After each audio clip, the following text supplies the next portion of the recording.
गणेश पूजा पूर्वर रास्तार गड़ीगला भाई भौणी मुंड। घर पूजा पाई मूर्ति गढ़ा जाऊला बेले रोड्रे घटीगला बहुत बड़ घटना। हाँ दर्शक बंधु, सेठारे बहुत लोक रुंड हो चित्कार करी कहते ए भाई भौणी को रक्षा कर रक्षा कर रक्षा कर। आउ ता माँ कांदी कांदी कहूए मो पुओ को रक्षा कर और माँ मो झील को बंचाई दियो। एमिति दुर्घटना घटिला जहाँ रास्तार लोक मैंने रुंड हो आश्चर्य हो गले। हाँ दर्शक बंधु, आपण देखिले आपण लममूल टांकुरी उठिब। तो चलतु दर्शक बंधु यही भिडियोटी को आरंभ करने पूर्वर जदि आपण माने जगतर नाथ जगन्नाथ को मनरे टिकिए भक्ति करती आउ आम चैनल को नुआ करी आसीथिले आम चैनल को लाइक शेयर एंड सब्सक्राइब कर दियंतु। आउ कमेंट रे गोटिए जय जगन्नाथ लिखि दियंतु। तो चलतु यही नूतन अनुभूति को आरंभ। नयागढ़ गोपालपुर गाँव घटिला एमती एक दुर्घटना। नयागढ़ गाँ गुड़िक पारंपरिक भाव गणेश पूजा बहुत आडंबर पालन करा जाए। पूजा आगरू गाँव में पालिया नृत्य झांकी धूली यात्रा और नाटक आदि हुए। सही समय गाँव हाट बजार गली मुहाड़ सबू हो जाए रंगी। नयागढ़ देवेंद्र बाबू आउ तांको पुओ देवज्योति 22 वर्षर होता है और तांको झील सुमित्रा 19 वर्षर होता है। तांको बापा बहुत परिश्रमी चाष काम करती। धान मुग कला आउ पानी पागिरे देह को भूली काम करुथांती।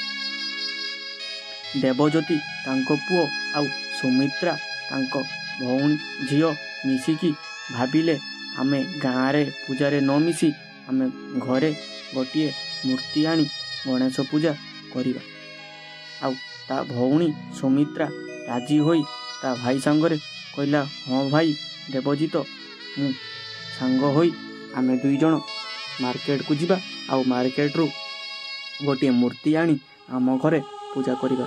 हो भाई चलो बापा आउ माँ को यही कथाटी जणाइबा। तो सेमाने दुई जण बापा पाखक जाई कहिले बापा आउ आमे दुई जण मिसी मार्केट रू जाई गोटे गणेश मूर्ति आनी आम घरे पूजा करिबा। आउ सेठारे बापा तांकर बहुत परिश्रमी थांती आउ से मना करुथांती तांको पुओ देवजित को कहउथांती जे आउ तमे माने गाँव रे होउथिबा गणेश पूजारे मिसी जाओ, कारण आम घर को आनिले घरे बहुत खर्च बढ़िबो। आउ मो पाखरे एते पैसा नाई, कारण मु तो गोटे चाष करी परिबा पोसुची आउ तम मानंकु पोसुची। केमिति बा आमे मिसिकी ए गणेश पूजा करि पारियो। किंतु तांको सुमित्रा तांको जे सुमित्रा तांको बापांकु मनाइले आउ सेठारे तांको बापा हाँ मध्य करदेले।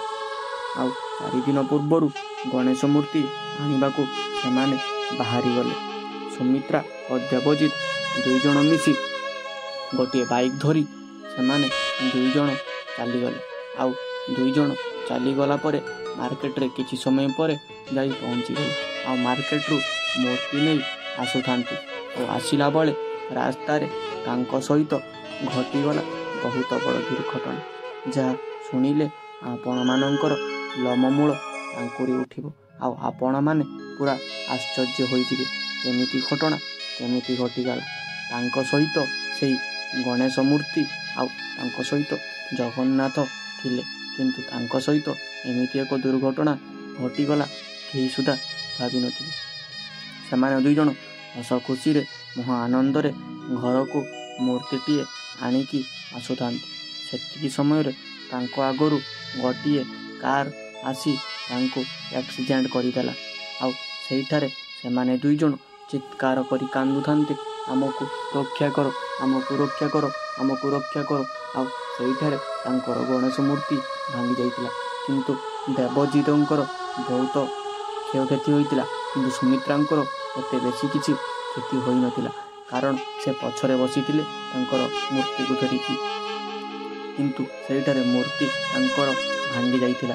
ଆଉ ସେଇଠାରେ ତାଙ୍କ ଝିଅ, ତାଙ୍କ ଭଉଣୀ ସୁମିତ୍ରା ଚିତ୍କାର କରି କହୁଥାନ୍ତି, ଆମକୁ ରକ୍ଷା କର, ଆମକୁ ବଞ୍ଚାଅ, ଆମକୁ ରକ୍ଷା କର, ଆମକୁ ବଞ୍ଚାଅ। ହେ ଜଗତର ନାଥ ଜଗନ୍ନାଥ, ହେ କାଳିଆ ସାଆନ୍ତ, ମୋ ଭାଇକୁ ରକ୍ଷା କର, ମୋ ଭାଇକୁ ରକ୍ଷା କର, ମୋ ଭାଇକୁ ରକ୍ଷା କର।